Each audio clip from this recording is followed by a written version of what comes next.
Tanner, in what way was tonight's game really an example of how your repertoire has developed and evolved over the course of this year? Yeah, I think tonight was a great example of the repertoire that I've been working on really since I got drafted.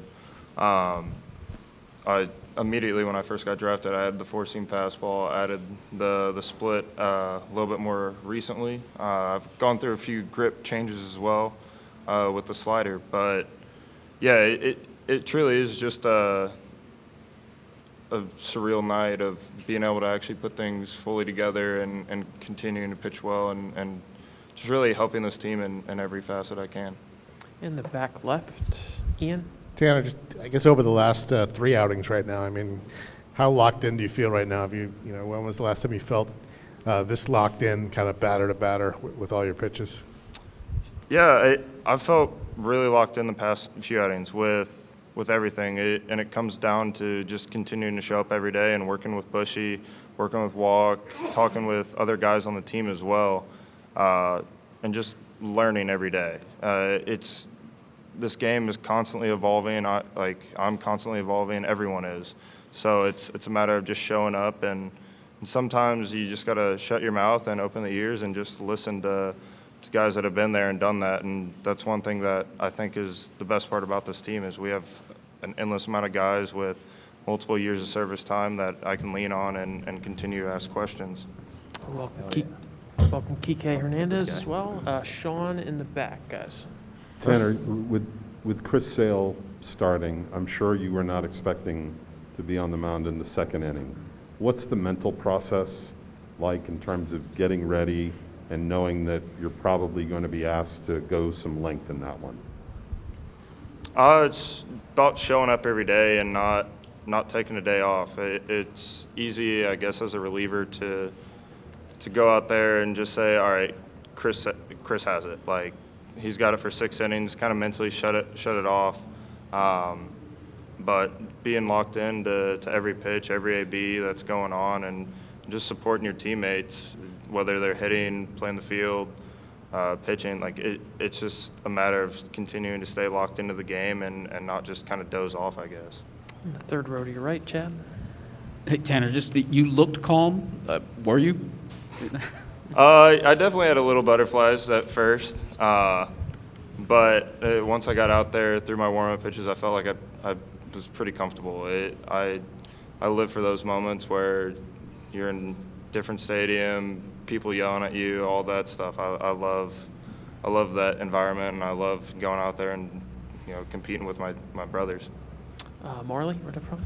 Tanner, how did your debut in the wild card game help you today in terms of the nerves? I mean, I would definitely say my nerves were a little bit more today than my debut and during the wild card game. I remember growing up as a kid and just dreaming about pitching in games like these and just pitching in moments like that. So having that moment come real, it was definitely a real moment where I was like, all right, like let me take a step back, let me soak this in, but then let's get to work. Kike, may I? Okay. And Kike, if you can please answer in English and Spanish afterwards, please. And before the postseason started, we asked you about being a postseason performer and what you've been able to do. And when Alex Cora was here, he said that you made your adjustments from what you did yesterday. How did you do that, and what did you do?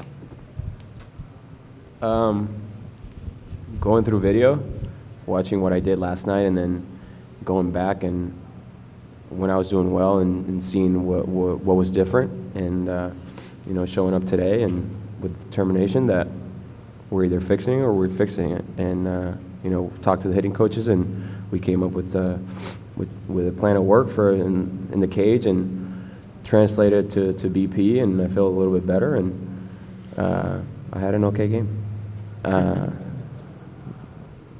What was the question again, so I can answer in Spanish?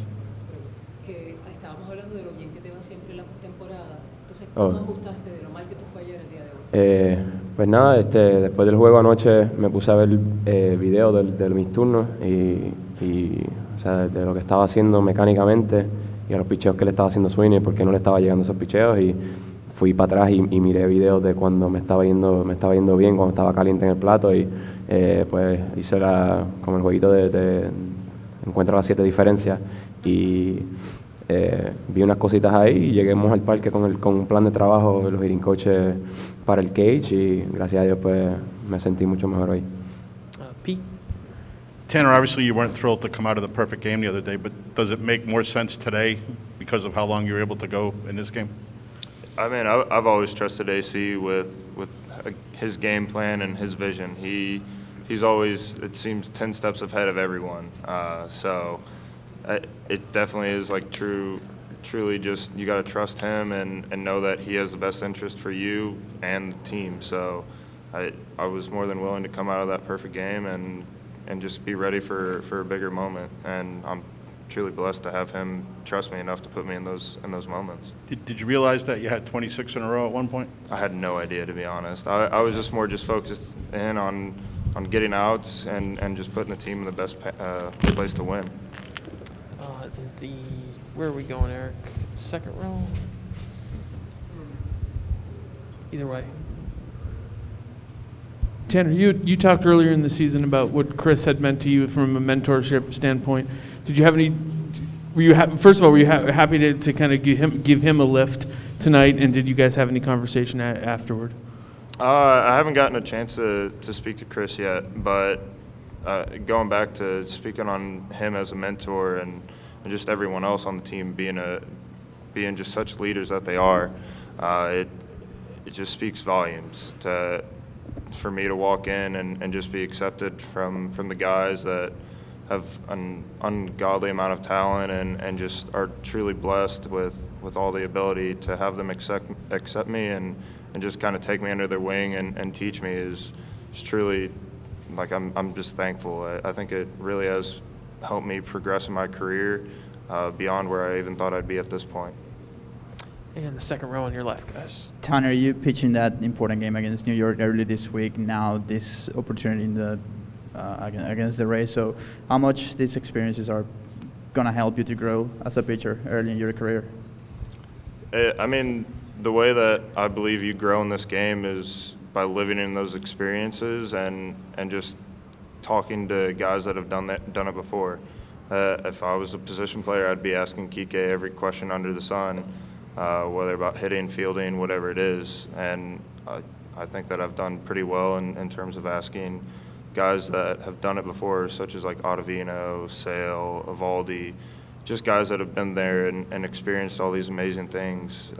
Kike would be able to speak even more on it than I would, but to have those experiences is truly unmatched about your growth as an individual. And also you have Kike on your left. What can you say about what he was able to do tonight? Sorry, what? What can you say about what Kike was able to do tonight?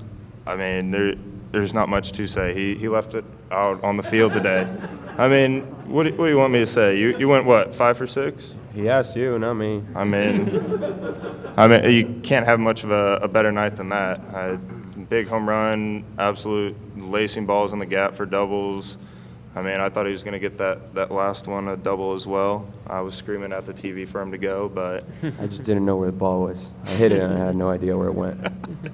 But, I mean, truly an unbelievable performance and stepped up in one of the biggest stages in the season so far. And Jen in the third row. Kike, when you guys are down there, 5-2 in the first inning, which is what's the mood like in the dugout? You've had so many come from behind wins this year, and you've talked a lot about just Cora's confidence in you guys and just what he kind of brings to the equation for you guys. What's that all like? It was pretty upbeat, to be honest with you. I think we led baseball in comeback wins this year, and I mean we did it all regular season, and why not do it now? We're here. It wasn't win or go home, but for us that was kind of the mentality, because going down this series 2-0 against that team is a very uphill battle, and for us it was kind of win or go home, and going up 2-0 in the top of the first with Chris on the mound is, them scoring 5 is not what you had envisioned, but team sports are all about picking each other up, and that's what we did as an offense, and what this guy did was unbelievable. He kept us in the game and gave us a chance to come back, and we started one at a time, and we started scoring and scoring and scoring until we were able to tie it, and he kept them right there, and then we took the lead and we took off, and then after he was done, the rest of the guys came in and did an unbelievable job. And if it wasn't for what he was able to do behind Chris and picking him up and us up, I mean, we wouldn't have been able to win this game. And you know, collectively, pitching staff and defense and offense 1 through 9, it was a huge collective win for us tonight. In the third row on your right here. Tanner, you mentioned you like being in the opposing stadium and having people yell at you. When you come into the game, it's 5-2. This place is pretty loud. How satisfying was it for you to change the momentum and get this place quiet? Yeah, I mean, having momentum in this game is huge, and having, you know, fan support is also huge. That's why I believe we perform so well at Fenway, is because, I mean, every time we're out there, it sounds like it's going to absolutely explode. But to be put in that spot and just have the trust of my teammates and just to have them continuing to fight and just seeing the look in their eyes of, we're not out of this yet. It's only 5-2. It's only 3 runs. Like, we can come back. Like, that's like nothing. And I mean, led the league in comeback wins this year. Like Kike said, like, why not now? Why not come back in such a big spot and just to go out there and really just continuing to fight and realizing, like, all right, we're backed in a corner now. You know, you can either roll over and die, or you can, you know, show your teeth a little bit and fight. So I think that's what the team does best, and I mean, just all props to them to continue to go out there and do what they've done. Do 3 more. Daniel in the back left. Kike, ¿qué tan importante fue ganar este partido para llevar la serie empatada a la casa y la oportunidad de ganar los próximos 2 partidos y pasar la serie por el campeonato? Bien grande. En una serie de, si estuviéramos hablando de una serie de 7 juegos, pues es diferente, pero una serie de 5 juegos, abajo por 2 contra uno de los mejores, o sea, staff de picheo en todas las grandes ligas y tienen un tremendo line-up también. Se iba a poner la cosa difícil, pero ahora, gracias a Dios, pudimos robarnos un juego aquí y ahora se convierte en una serie de 3-2 y tenemos 2 juegos en Fenway, así que tenemos, como en inglés, no sé, tenemos home field advantage, así que para nosotros era bien importante, aunque sea ganar uno de los 2 juegos aquí. We'll stay there with Ian. Kike, what's it like just going from 0 runs last night to 14 tonight? And also, you know, how much of a lift was it for you guys just having JD back in the lineup? I mean, it was huge.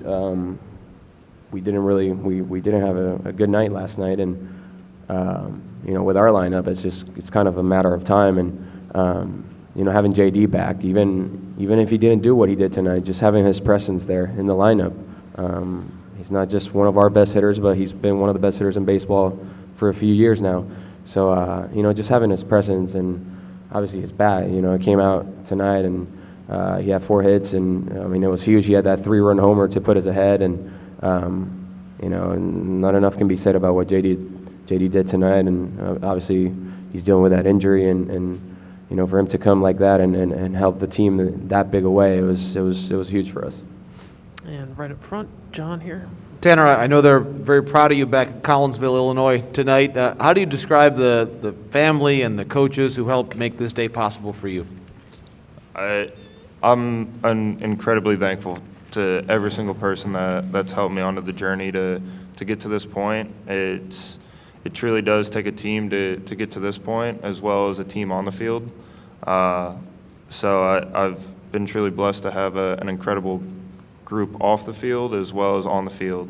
So thank you to everyone that, I mean, I can't even name them all. Like, there's so many people that, like, I could easily just rattle off to thank them for everything that they've done in terms of my career and just helping push me to reach my goals and reach my dreams.